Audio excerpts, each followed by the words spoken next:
Жанар Асылбекқызы Дұғалова 1987 жылдың 17 қаңтарында Қазақстанның Қызылорда қаласында туған қазақстандық әнші.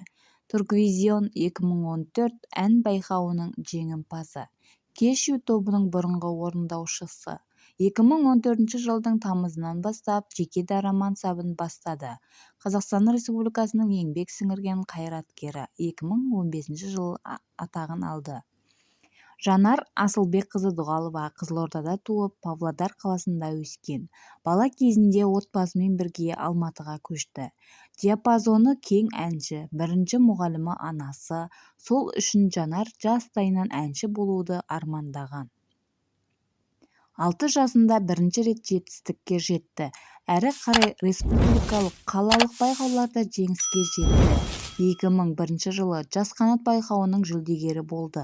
Жанар Дұғалова музыкалық колледжін бітірген және Мәскеудегі ГИТИС-ті тәмамдаған.